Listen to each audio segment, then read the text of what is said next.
بعض لوگ جب نئی نئی ڈگریاں لے کر آتے ہیں اور ان کے دل و دماغ کے اوپر علم کا حائزہ چڑھتا ہے تو یہی سمجھ رہے ہوتے ہیں کہ دنیا کا سورج طلوع بھی ہمارے اوپر ہو رہا ہے تو غروب بھی ہمارے اوپر ہو رہا ہے۔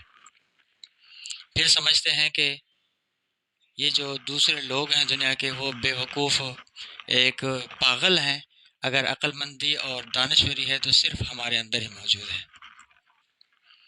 پھر ان کا سب سے بڑا نقصان ان کو یہ ہوتا ہے کہ پہلے علماء کی تحقیر ان کے ذہن کے اندر آتی ہے اور پھر آہستہ آہستہ شریعت کے دوسرے جو احکامات ہیں ان کے متعلق بھی آہستہ آہستہ ان کے دل و دماغ کے اوپر شکوک ابھرتے ہیں اور آہستہ آہستہ وہ پروان چڑھتے جاتے ہیں۔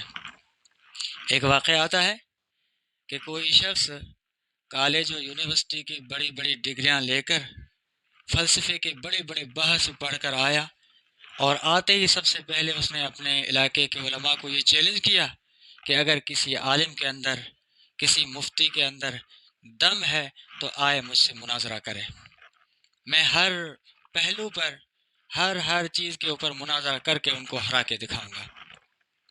علماء نے دیکھا معاشرے کے اندر ایسے تو ہزاروں لوگ ہو گئے جو فضول باتیں کرنے والے، ہر ایک کی بات کا جواب دیں تو ہمارا صرف ٹائم ہی ضائع ہوگا، اس کے بغیر کوئی زیادہ فائدہ نہیں ہوگا اس میں، تو نظر انداز کر دیا۔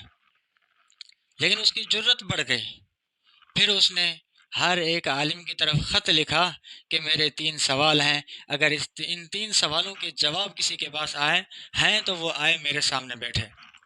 پہلے سے پہلا میرا سوال یہ ہے کہ جب تم نے اللہ کو دیکھا نہیں ہے تو بن دیکھے اس کے معبود ہونے کی گواہی کیسے دیتے ہو؟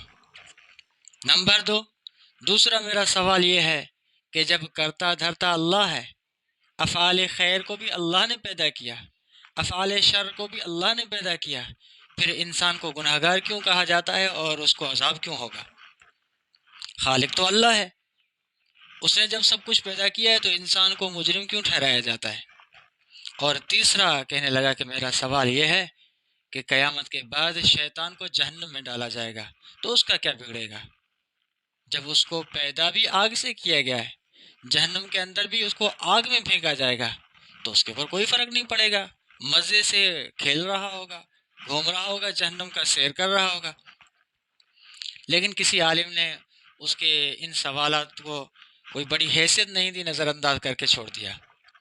ایک مرتبہ وہ فلسفی صاحب جا رہا تھا، کوئی سادہ عالم بیٹھا ہوا تھا، تو اس کے پاس سے جب گزر رہا تھا تو اس نے اس فلسفی کو بلایا اور کہا کہ سنا ہے تو نے بڑے وزنی سوالات کیے ہیں، میں ان کے جوابات دینا چاہتا ہوں، آپ ادھر بیٹھیں، تینوں سوالات کے جواب تمہیں ایک ہی وقت میں مل جائیں گے۔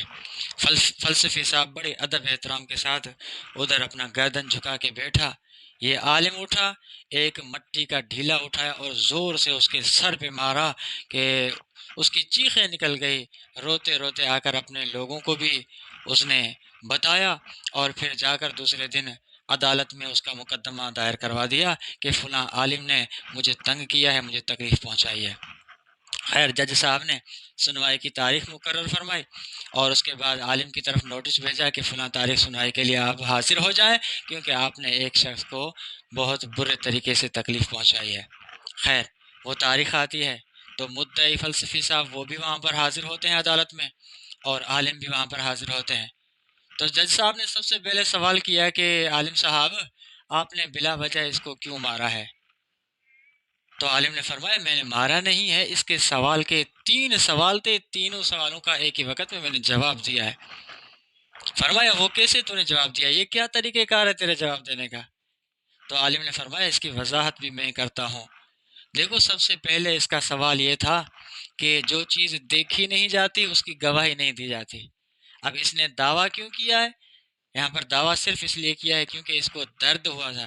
میں اس سے پوچھتا ہوں جب تو نے درد دیکھا نہیں ہے تو اس کی گواہی تو نے کیوں دی ہے؟ اور دوسرے نمبر کا اس کا سوال یہ تھا کہ جب کرتا دھرتا اللہ ہے تو پھر انسان مجرم کیوں ٹھہرتا ہے؟ تو میں بھی اس کو کہتا ہوں تجھے ڈھیلا اللہ نے مروایا ہے، کیا اللہ نے ہے، تو پھر تو نے میرے اوپر مقدمہ کیوں دائر کیا ہے؟ تو اللہ کے اوپر چھوڑ دے، مجھے مجرم کیوں ٹھہرا رہا ہے؟ اور تیسرے نمبر کا سوال اس کا یہ تھا کہ جب شیطان آگ سے پیدا ہوا اور آگ میں ہی جائے گا تو کون سا اس کے اوپر فرق پڑے گا؟ تو پھر میں بھی اس سے سوال کرتا ہوں، تو مٹی سے پیدا ہوا، تیرے سر پر بھی مٹی کا ڈھیلا لگا ہے، تو تجھے کیا تکلیف ہو رہی ہے؟ جج صاحب بڑا سلیم الطبع انسان تھا، عقل مند انسان تھا، وہ سمجھ گیا کہ یہاں کوئی برپا ہونے والا تھا، کوئی فتنہ بڑا برپا ہونے والا تھا۔ اس عالم نے اس فتنے کا سد باب کیا ہے، دروازہ بند کیا ہے، فوراً اس نے لکھ کر اس کیس کو وہیں خارج کر دیا، ختم کر دیا۔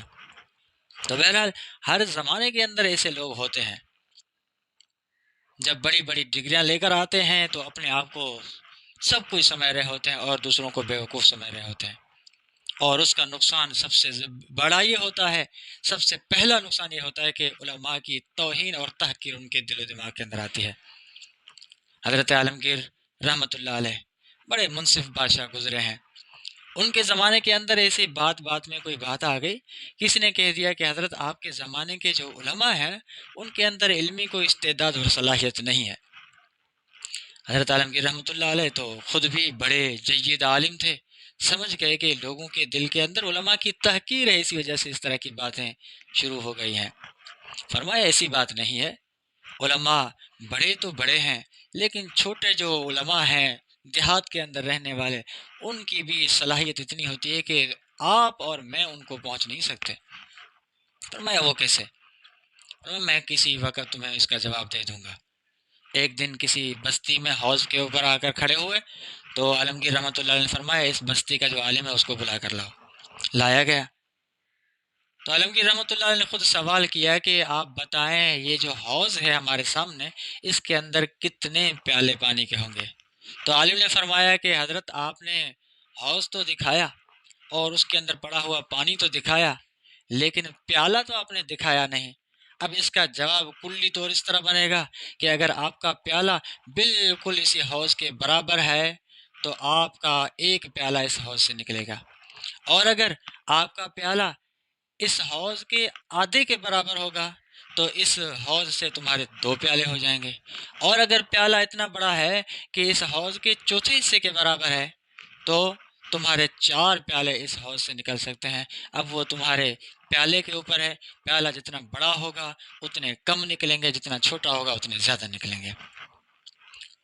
فرمایا ٹھیک ہے، میرے سوال کا جواب مل گیا، چلے جاؤ۔ عالم صاحب تو چلے گئے، لیکن حضرت عالمگیر رحمۃ اللہ علیہ وہ ایک بڑے حاذق اور ہوشیار انسان تھے، دیکھا کہ ابھی بھی ان کے دماغ کے اندر کچھ فطور باقی ہے۔ ایک دن اعلان کیا کہ فلاں تاریخ سارے میرے جو گورنر ہیں وہ آ کر حاضر ہو جائیں۔ گورنر اسی تاریخ کو آ کر حاضر ہوئے، سب آ کر پہنچنے کے بعد اعلان ہوا کہ فلاں علاقے کے جو گورنر ہے وہ آ کر عالمگیر رحمۃ اللہ علیہ کو وضو کرائے۔ وہ تو بڑا خوش ہو گیا کہ آج میں جب وضو کراؤں گا سارے گورنر بیٹھے ہیں، وہ دیکھیں گے کہ یہ اتنا بادشاہ کے قریب ہے کہ بادشاہ کو وضو کرا رہا ہے۔ تو خیر آیا، آ کر وضو شروع کروایا۔ فرمایا پہلے میں وضو نہیں کروں گا، پہلے یہ تو بتاؤ وضو کے اندر فرائض کتنے ہیں، پھر مجھے وضو کرانا شروع کرو۔ بادشاہ کو اتنا، گورنر صاحب کو اتنا کوئی علم تھا نہیں تو خاموش ہو گیا۔ فرمایا دعائے قنوت آتی ہے، وہ بھی نہیں آتی تھی تو خاموش ہو گئے۔ فرمایا آپ جاؤ کسی دوسرے کو بلاؤ۔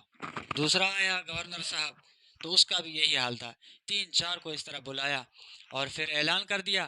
فرمایا کہ دیکھو آپ مسلمانوں کی حکمرانی کر رہے ہو، لیکن تمہاری جہالت کی یہ حد ہے کہ تمہیں وضو کے فرائض بھی نہیں آ رہے۔ آج جاؤ، لیکن آئندہ میٹرک میں جب بھی تم آؤ تمہاری حاضری ہو تو یہ حال تمہارا نہیں ہونا چاہیے۔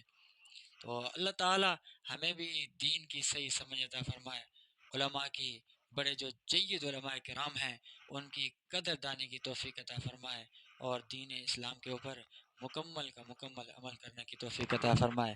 وآخر دعوانا ان الحمد للہ رب العالمین۔